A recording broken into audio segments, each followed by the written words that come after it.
Hello, guys. Yeah.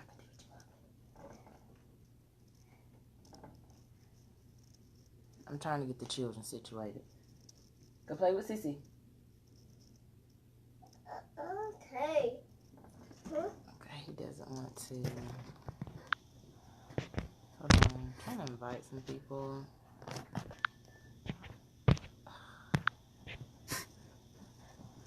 And then we'll get started. Daddy. Mama Nance. Mama Nance? Mama Nance? You talking about Mama Nance? Mama Nance. Did you miss her at church today? Carson talking about Mama Nance. She goes to our church. Well, tell them hello. Hello. Okay. So, we're going to swipe these comments so I don't be distracted. Okay. Look who I have on my live, guys. Look who decided to join me. Oh, my God. So, this is Charles. If anyone didn't know, he is my husband, my best friend. Okay? This. Okay. So, we wanted to get on and just share a little bit about, like the title says, you finna be rude now. Okay, all right. This. You want to go play with Sissy? Okay, go play. Okay, Mommy. Okay, thank you. Okay, Mommy. All right, you're welcome. My children's so polite. We wanted to talk about marriage, sickness, and faith. And I guess I'll let CJ start it off, but I'm finna lay the foundation here.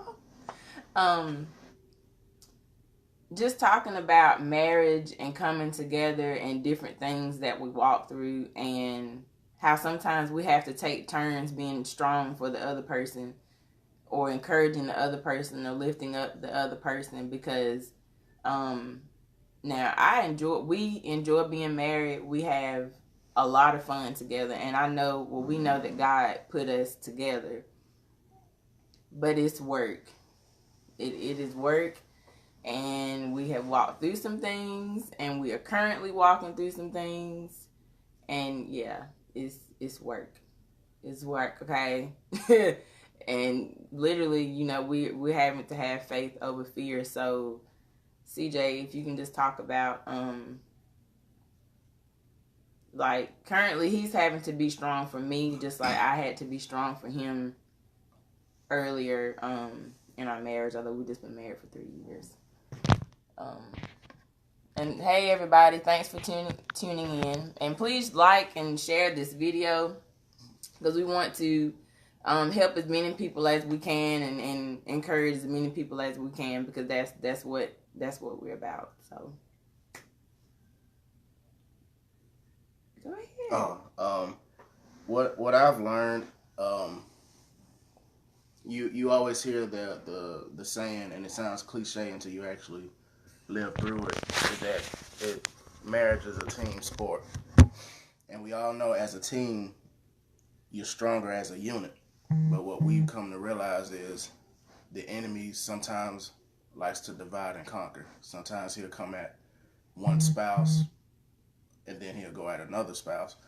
Where he was coming, when he came for me, it was basically through like the financial storms that we went through last year, with the loss of what I thought was a great job, and not only the loss of a great job, not able to pick up another job afterwards for a few months after that. So I was pretty much having to lean on my wife for support and for strength then, and it was definitely a test in my faith, because that was probably the most rocky time we had in our marriage, and we got through that. Our faith was definitely tested. Excuse me, but we overcame. And fast forward to this year, my wife, a lot of you may know, she's been battling sickness in her body, a lot of random things that she's been going on, and we've honestly, side note, we've been able to chalk it up as her accepting a higher call in her ministry. So of course that upsets the enemy. So now the enemy is going after my wife with the sickness that she's dealing with. So in turn, she's having to lean on me for strength that I gained during my attack last year. Mm-hmm. So it's somewhat seesaws. Like I said, it goes back to when they say you're stronger as a unit. Marriage is definitely a team sport, and that's why we want to encourage all couples, even, married or engaged to be married, or even just couples. You want to be able to lean on your spouse for support, because if you're walking in the right ministry and if you're glorifying God in the way, if you're glorifying God in the way that He would have you to glorify Him, the enemy is going to do anything he can to trip you up and disrupt your flow, and that's basically what we're going through at the moment. But with the strong connection we have at Kingdom Connection Ministries with Bishop Dexter Elston, we've learned to not only be able to lean on each other, but be able to lean on our church family as well. Mm-hmm. My wife, she had a bit of a moment this morning after praise and worship where she pretty much broke down, and without me hesitating, I was the first to cover her in prayer. Mm-hmm. Years ago, I wouldn't have jumped to that opportunity. I guess because I wasn't connected in the Kingdom Ministries like I should have been. It would have been more so me just supporting her from a distance, just like, okay, she'll be fine. But I believe once I started praying with her, then the fivefold minister started praying with us, and then that just set off a chain of reactions in the worship service this morning. So you want to be able to lean on your spouse, because there's going to be a time where they're going to have to lean on you. You're pretty much gonna have to you're gonna have to trade support, and there will be times where the enemy will come at both of you at the same time. We haven't experienced that, but we believe this is what we're being set up for. So it's work. We call her our it's good work. It's good work. It's good work. Our guardian angel, Miss April Ingram, she talked about it today, about us having to what was it? It was on the tip of my tongue before I was about to say it, about the work that it takes in order to move forward, especially when your faith is tested. And now I'm gonna give it to you now. Okay, so I lost my train of thought, but that make two of us. But just marriage it's work, but I say it's good work. I can only speak for us because this is our marriage. But just like the things that I've been going through, He's really had to keep me encouraged. And He's not like flipping out and just, oh my God, and researching all these things into what it could have been, because I'm having to fight that in my own mind. I don't know. Y'all stay out whenever you receive a report that you don't necessarily agree with from the doctor. Do yourself a favor. Stay off of Google, because you're putting yourself in. you find yourself putting yourself in the grave earlier than what you're supposed to go. And while we on that, like, if it's a lot of sickness attacking our bodies and stuff like that, when you're going through something, don't tell everybody your business. Everyone's not going to stand on the word. Some people might like freak out, and they flipping out worse than you are. It's like, you don't need that, especially when you don't know what's going on. The professionals ain't told you nothing yet, so you can share with some people, but share with people of faith. If you are a person of faith, share with those people that's going to lift you up, not freak out or whatever. And connection, when he was talking about our ministry, connection is so important. Whenever I moved back to Heflin, I joined Raymond Christian Center in Heflin, Alabama, and that really laid the foundation for me. I love my leaders, Pastor Joseph R. Brown and Lady Deborah Brown out of Heflin. They have been and are a great impact in my life, and whenever CJ came in the picture, and my children, and now my family's lives. And so when it was time to transition up here to Huntsville, we went to Pastor Brown, we talked to him, and through us all being connected, he saw Bishop Elston in a church service in Anniston, and Pastor Brown knows that I'm a worshiper. I have a heart for worship. Like, if I could worship all day, every day, my day would be made. But they connected, they had a conversation, and like I said, through connection, not just going to church every other Sunday, whatever, not really being connected. Connection is so important for so many things. He was like, hey, Ashley, before y'all decide on the church, go to Kingdom Connection Ministries. And so from the first day that we went there, we knew, okay, like, this is home. And it is truly a family. Like, I can't say enough about Kingdom Connection Ministries. But since we've been there, I believe that we needed to be close to where, like, we could go to Wednesday night Bible study and all those things. Because, like, Heflin is 2.5 hours away. So, of course, we couldn't go to Bible study and those things during the week or whatever. But we've really grown. And so this next level, I needed to be placed there because Bishop Dexter Elston has what I needed or need as far as my worship ministry and other things that I'm connected to. And I needed to be placed there for my gifts to grow. What was I saying?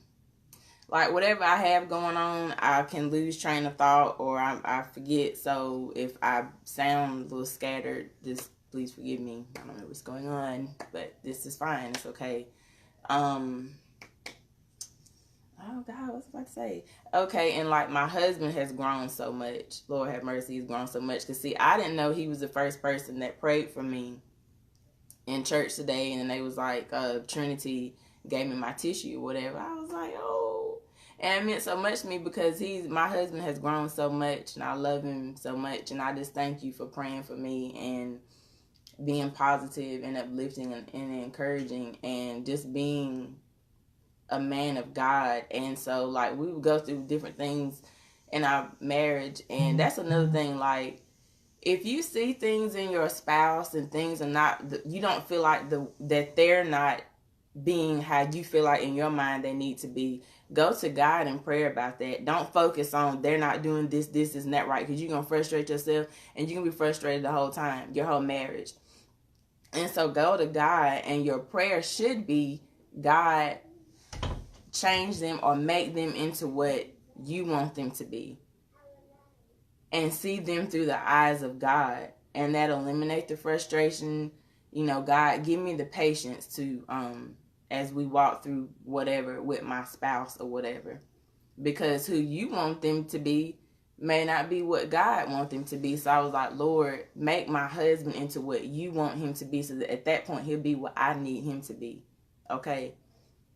And so, yes, my husband has grown so much. And because he's not even the same person that I married. And then that's a good thing. That's a great thing. Because, you know, when we got together, I said the devil is going to come at us because I even recognized things in my husband from the jump. And I also knew, you know, the gifts that I carried. And so I'm like, the devil don't want this to work. He's going to attack. So know that the attacks will come. And if you got a calling on your life, like if you you can be like a double whammy for the enemy. Trust and believe you're going to be tested. Stuff going to come at your kids. And so the stuff that we walk through now, we see it for what it is. I have been sick since March. It's been some of everything since March. It's been crazy. But I know what it is. CJ know what it is. And we're learning to put our faith to work. Like, again, I saw this shirt and I'm like, faith over fear. And that's why, like, we keep inspirational things up in our home because you need to be reminded of those things. Like, I need to be strengthened in the area of healing. I've never been tested in sickness before. So I, typed up some healing scriptures. I have those in the bathroom. That way that I can read them. And that's why I like worship music. I keep worship music in my ear. Like, if you come to my home, it's going to be worship music. If you ride in my car, it's going to be worship music. That is food and water to me. Like, I need that. And so I listened to it so much I didn't realize it. one day Trinity's getting ready. She's like, "Mommy, where's the music?" Like so like my kids are used to, worship music being played, and me and my babies will worship in the cars. Carson be playing his drums, and Trinity, she be back there ad-libbing and stuff like that. And so that's the atmosphere that that's very important in our home. So yeah, so I guess back to connection. I feel so scared, like I'm not making sense, but back to connection. If you are married, even if you're not married, but we're on the subject of marriage, if you are married, you need to find yourself in a strong place of ministry, of leadership, a place that's going to help you find your purpose, help you to discover who you are in Christ, so you're not just running around out here with your chicken, like a chicken with your head cut off. You need to find yourself being faithful and consistent in that ministry. Find out, because your gifts will make room. So, like, how can I serve in this ministry? You know what I'm saying? And be consistent, because, like, if you need leaders in your life that, not to say that anybody's perfect, but they are striving to walk the walk, you know what I'm saying? And that they won't condone you, I guess, like, uphold you in wrong or anything like that. But they won't condemn you either and just throw you away. Find you a place that they love on you and that they have patience with you and they'll pray for you. They're not trying to get something from you. They're trying to get something to you. Okay? So if you married, find yourself in a good church and pray about it. God will lead you. If you open, He'll lead you on where to go. Because it's important. Like, the enemy is attacking marriages like something crazy. He don't want it to work. And so when things start happening, don't give the enemy any room in your marriage, in your personal life, or as individuals or together. Just, squash it. Like, don't be going to bed angry. Don't belittle each other and just down each other. Like, who does that? And I was thinking the other day, I thank God so much for my husband, because he never tears me down. And some people, they have to go through that, like emotional abuse or verbal abuse and all those things. And he always uplifts me. And I thank you for that. Like, that's so important. Do you have anything to add? I guess basically, like, going back to when you're going through whatever particular storm you're going through at the moment. We've heard Bishop Dexter say it. I'm paraphrasing that someone else's breakthrough may be dependent on you, and it goes to what my wife is going through right now as far as, like, sickness in her body. She just received, she received messages all the time from people that's going through similar situations.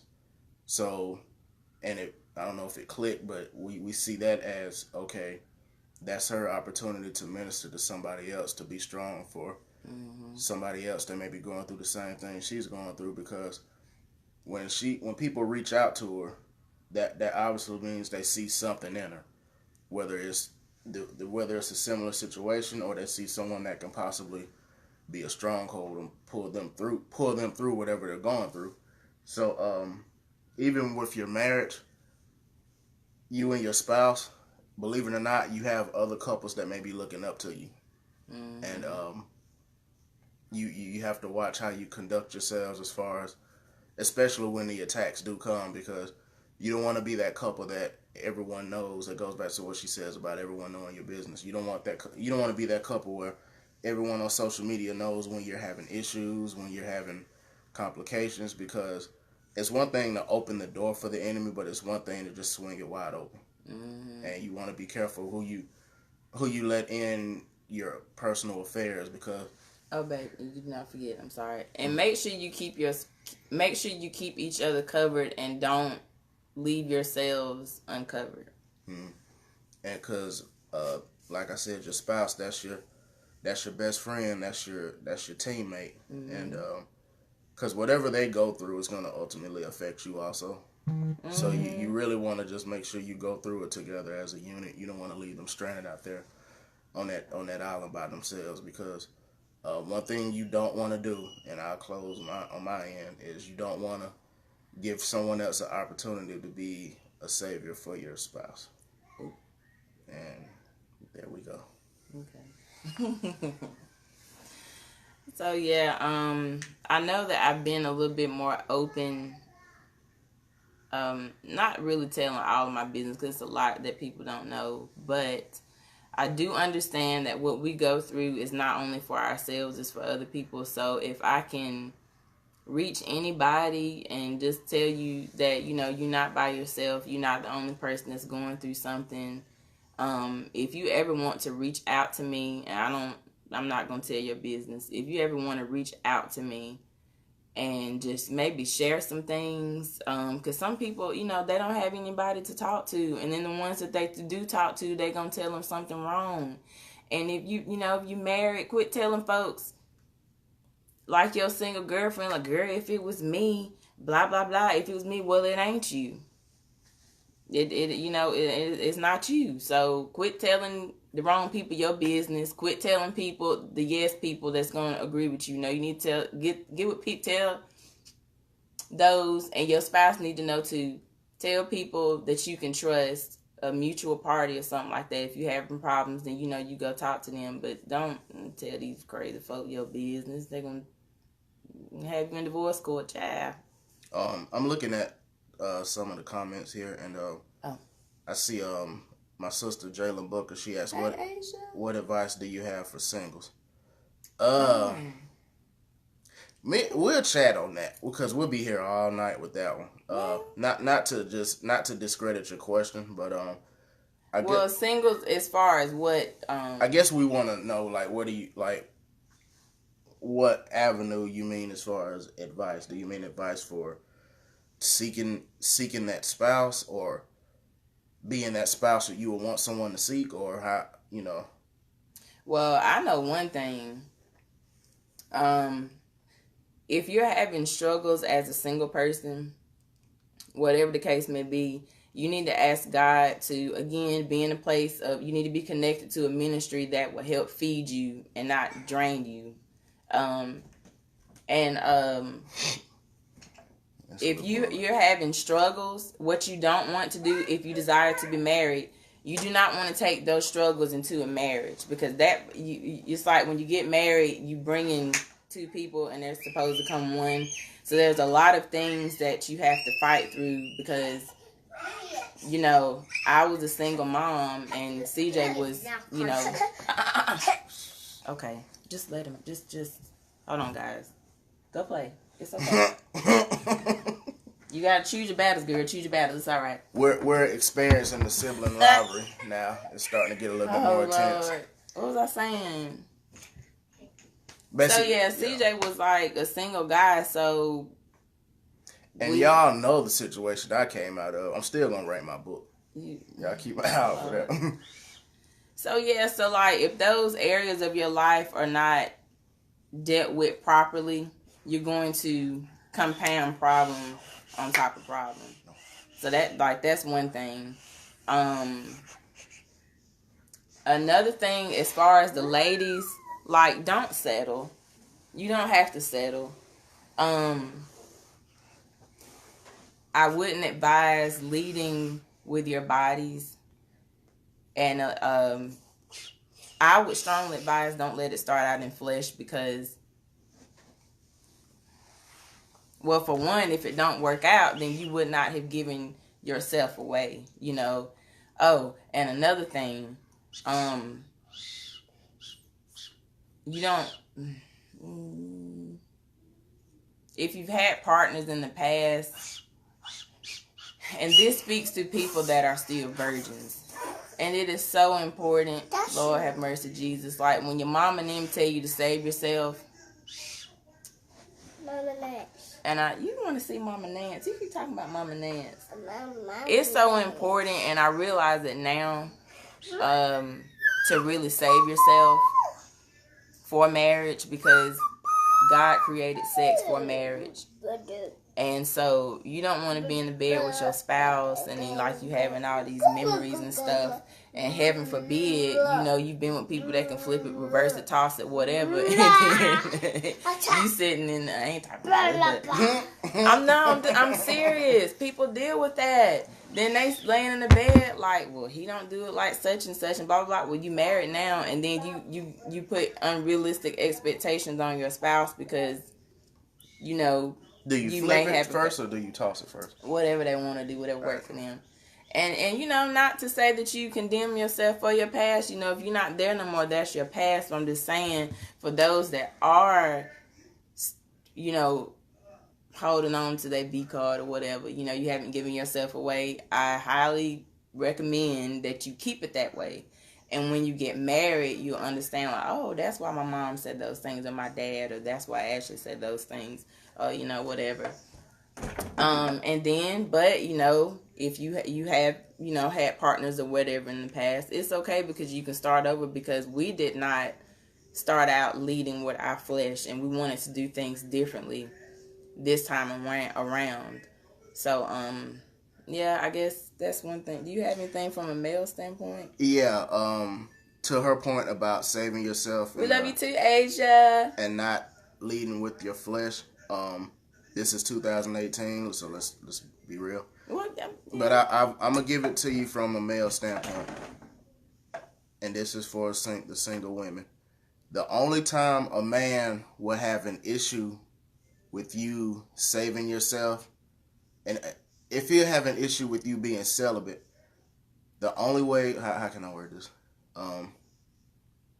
The only time a man will have an issue with you being celibate is if you feel like sex is the only thing you have to offer. This one right here, as gorgeous as she is, as tempting as situations may have been, she made me forget that I wanted to have sex with her.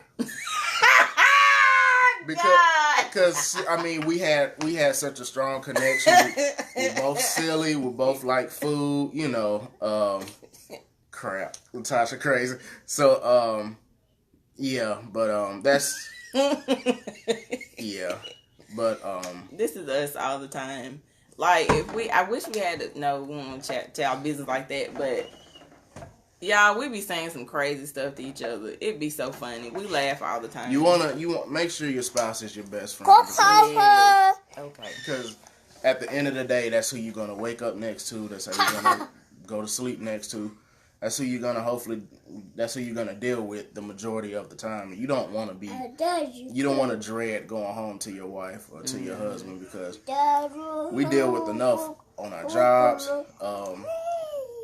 in our businesses, just whatever we got going on, we deal with enough. So you want your spouse, and you want to also be a safe haven, I guess you could say, for your spouse. But yeah, and I make sure that our home is a safe haven for CJ, because I understand, like, in the world he deals with, you know, whatever, but when he comes home, even our children, like, we don't have an atmosphere of, like, drama and confusion and fussing and all that crap. Don't nobody want to come home to that. If you stress out on your job or whatever, you don't want to come home to that. Well, you shouldn't want to come home to that. So, like, I make it to where CJ looks forward to coming home. We don't dread coming home to each other. Now last year, now we did have a week. Because he already shared when he lost, you know, the job, and the way that he did, it was hard. The atmosphere did shift in our home. To the point that I was like, man, I don't want to go home to that. He all down, all this stuff. Like, you can get another job. But what I learned, y'all, what I learned during that week was I'm not a man. And so, Carson, I'm not a man, so men process things differently than women do. Secondly, I didn't want to do or say anything that was going to tear my husband down, because he was already low because of the situation. And so I had to really use wisdom that week. I had to really pray for my husband. Carson, shh. I really had to pray for him and really choose my words wisely. And I played worship music in our home that week, because that's what helped get me through. And although my husband probably didn't feel like hearing it, and he told me later that those things could still get in him, and just to keep him encouraged, somehow, because that's my go-to thing. Like, when I can't see my way, when stuff's not making sense, I worship. I fall to my knees and I lose myself in worship, and that's how I, pull myself up out of the funk. So that's what I was doing that week. But by that Friday, we were able to talk, and like I cried and just said what I needed to say to him. It's like we cleared the air. It's like after that week, it was still kind of hard because he was going through what men deal with what he was dealing with. But yeah, so after that, I think that was the only week where I was like, ooh, God, I don't want to go home. But I came home because I wasn't going nowhere else. There wasn't nowhere for me to go. And it's simple. All we did was we got together and we taled about it, and communicated. we had a Waffle House date. We did, y'all. We had a Waffle House date because we like to eat. Yeah, we were fine. It was all right. So, I guess we took up enough of y'all's time. But this wasn't for us to get the glory, it's to help other people, because like I said, we go through things for other people. So if someone needed to hear this, Jalen, I hope we answered your question. Did anybody else have any more comments? I just really hope this blessed someone, and if you know anyone that needs this, please share this. I don't think it's a lot of people in our age group. And I see Chanel, I think she shared our video. It's not a lot of people our age group, we're in our early 30s, that's really having this conversation. And if it is, I like to connect with those people, because we need to be able to support each other, because there's so much divorce and a lot of craziness and stuff in marriage. And people think it's doom and gloom, and it doesn't have to be that way. Did anybody have any questions or comments on your... No, I was looking through. All right, guys. Well, we love you dearly. We love you so much. And you all have a good evening. Hey, Chandrell. I'm just not swiping my comments. I want to tell people, hey... Daddy. My stuff coming in so late. I don't even know when y'all said all this stuff. Carson, you can't have that. We'll be in the emergency room, child. Hey, Tamika. Hey, Sheila. Jenica. All right. Bye.